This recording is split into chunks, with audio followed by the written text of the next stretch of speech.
Jagjivan gang के 4-5 लोग, जिनमें उनका छोटा भाई भी था, यहाँ आए और उन्होंने जन्मेज सिंह को पकड़ के गोली मार दी। और गोली मारने के तुरंत बाद, हो सकता उस समय मरे भी नहीं थे, वो होली में खड़ा करके बगल में, और होली में खुद आग लगा दी। तो उम्मीद पर दुनिया कायम है। और हम लोग जगजीवन परिहार जी के गांव में आए थे, लेकिन कुछ लोगों ने बताया कि दुबे जी हैं जो उनकी कहानी बता सकते हैं, उनके बारे में बता सकते हैं। तो दुबे जी के घर के सामने हम लोग बैठे हुए हैं और कैमरा चालू होने से पहले काफ़ी कुछ दुबे जी ने हमें उनके बारे में बताया है। हम ऑन कैमरा भी उनसे बहुत कुछ चीज़ें जानना चाहेंगे। काफ़ी इंटरेस्टिंग कहानी जगजीवन परिहार जी की रही है। लेकिन पहला सवाल दुबे जी आपसे ही, गांव में डकैत बनने के बाद आया करते थे वो? जी हाँ, कितनी बार आए होंगे लगभग? उन लोगों का आना जाना तो लगभग सामान्य सा था। जब भी वो चाहते थे अपनी परिस्थिति के हिसाब से, अपने देख के कि हाँ हमें कोई खतरा नहीं, आ जाते थे। अच्छा, ऐसी क्या वजह थी कि वो डकैत बने? डकैत क्यों बने? आखिरकार बंदूक उनके हाथों में क्यों गई? किसी समय डकैतों को पहले बागी कहा जाता था। बागी वो होता है जो सरकार से अपनी नैतिक मूल्यों की रक्षा न कर पाने पे बगावत करता है। वो परंपरा धीरे धीरे चली आई और लोग डकैतों को बागी कहने लगे। लेकिन मूलतः आज के टाइम में जो डकैत हुए हैं वो बागी नहीं थे।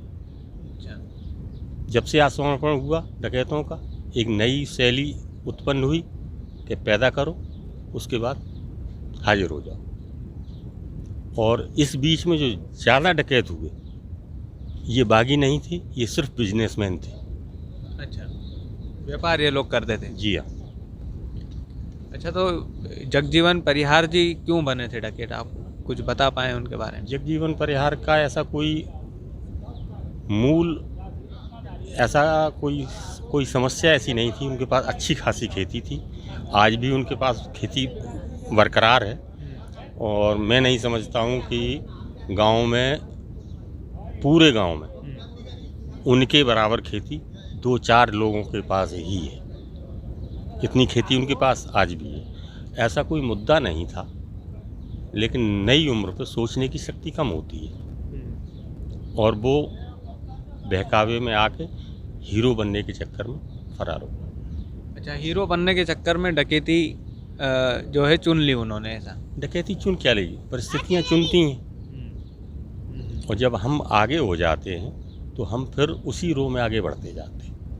हम अपने आप को, हम विवेक को बहुत पीछे छोड़ देते हैं। बिल्कुल सही है। हमने सुना है कि पहला मर्डर जो है वो इसी गांव में हुआ था। किसका किया था, कैसे किया था, बता सकते हैं? गांव में एक उमा शंकर जी थे,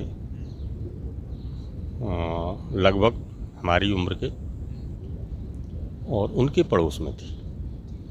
तो चूँकि अड़ोस पड़ोस में या तो बहुत अच्छा मेलजोल होता है या थोड़ी बहुत अनबन हो जाती है। तो थोड़ी बहुत अनबन थी उनसे।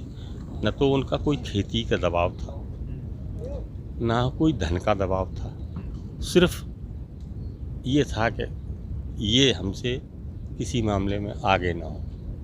अच्छा, बस इसी लड़ाई की वजह से वो बढ़ती यहाँ तक पहुँची कि वो मर्डर हो गया। अच्छा, वो मर्डर हो गया। मर्डर होने के बाद क्या हुआ? मर्डर होने के बाद उनसे लोगों ने कहा हाजिर होने के लिए, लेकिन कुछ लोगों ने नहीं होने दिया हाजिर।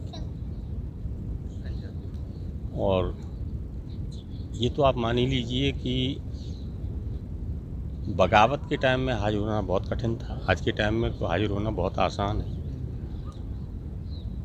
अगर विवेक होता तो ये काम ही न करते। तो विवेक तो बहुत पीछे था, इसलिए उन लोग लग गए, हाजिर नहीं हुए।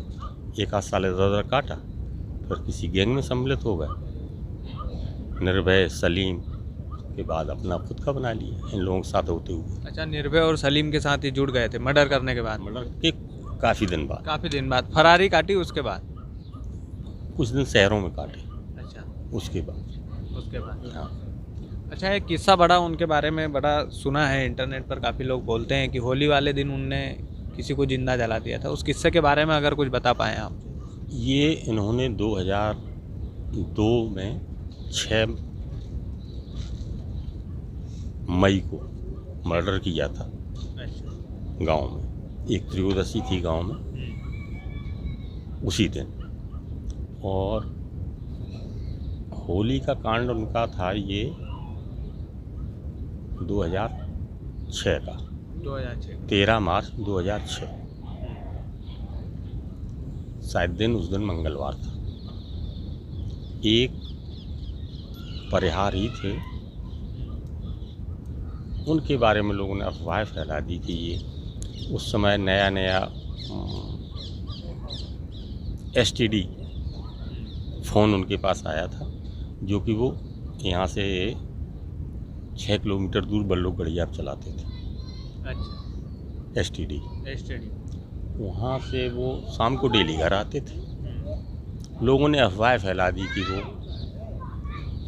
गैंग को खबर करते हैं, गैंग की सूचना देते हैं पुलिस को, जबकि ऐसा बिल्कुल निराधार था।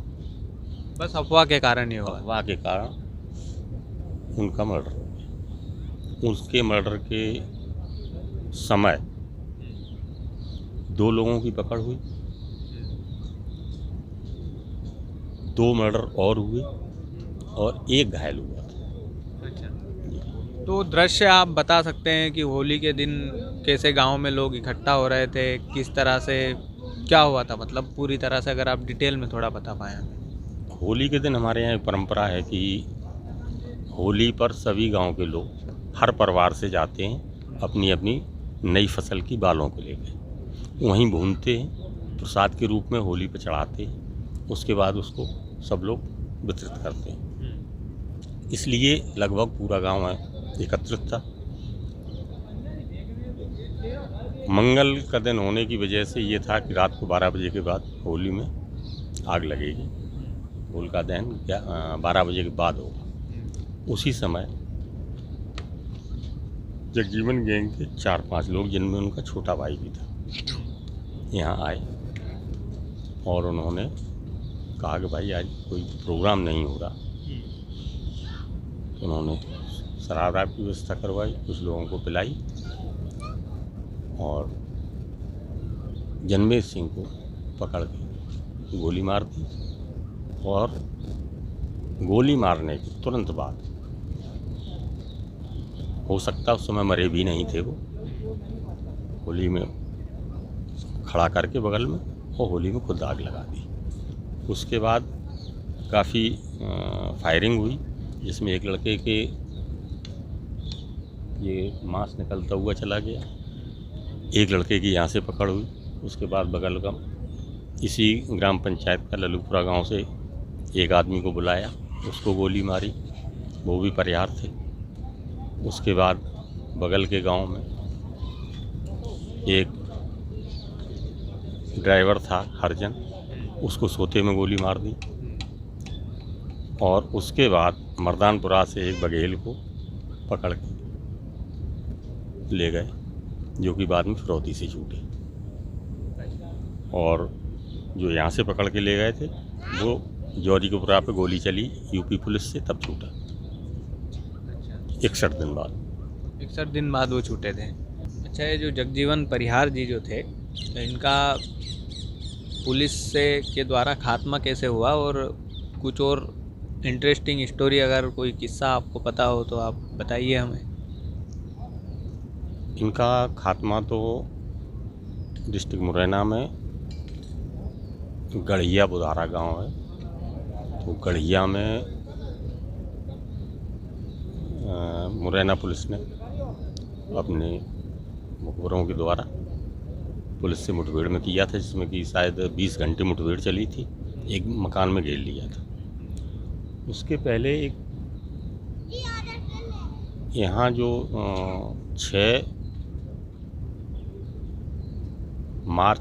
13 मार्च 2006 में जो अपहरण हुए थे और मर्डर हुए थे, उसमें एक लड़का 61 दिन बाद छूटा था। इत्तेफाक से वो मेरा ही लड़का था अच्छा।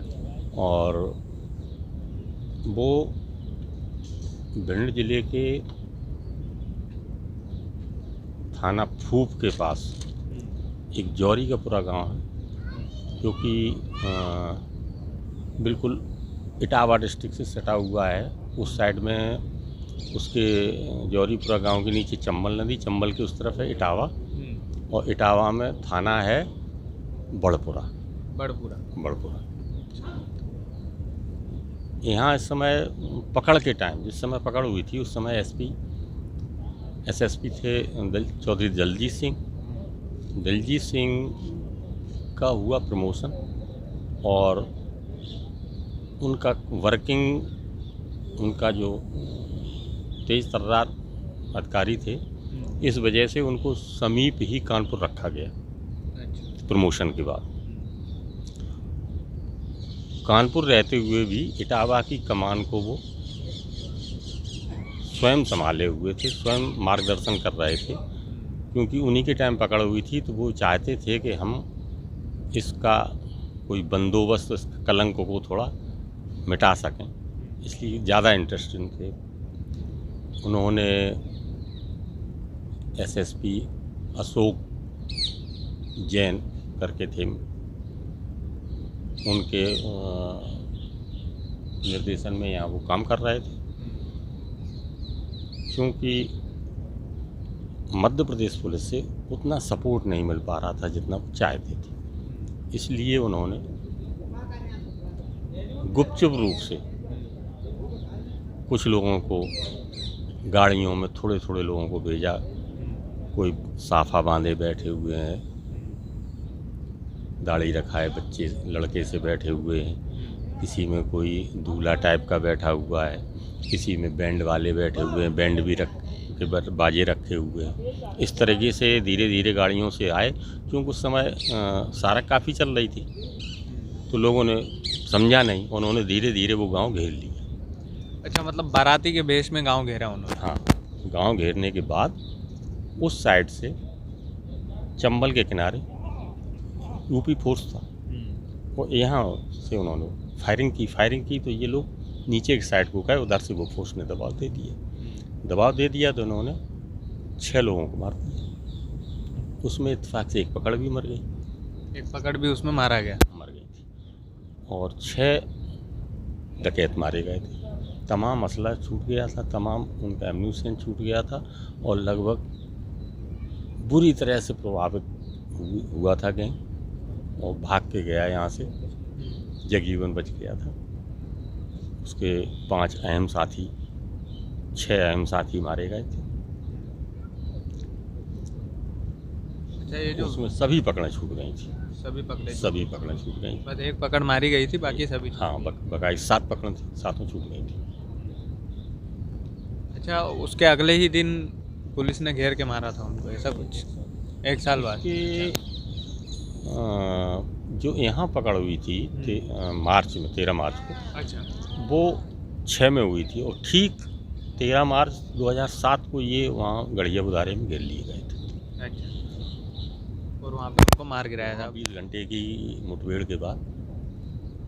अच्छा, उनका शव यहीं इसी गांव में लाया गया था या फिर?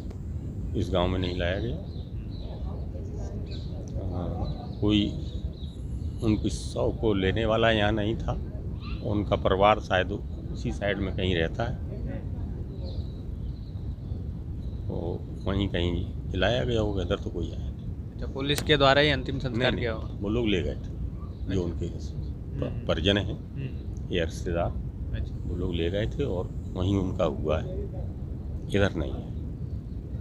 चलिए दुबे जी, बहुत बहुत धन्यवाद आपका, इतना समय आपने दिया हमें, और जगजीवन परिहार की पूरी कहानी, एक एक पहलू दुबे जी ने बताए हैं हमें, और यकीन मानिएगा कि शायद इतनी उन्हीं के पड़ोसी हैं, उन्हीं के गांव के रहने वाले हैं, और बड़े करीब से जगजीवन परिहार को इन्होंने देखा है।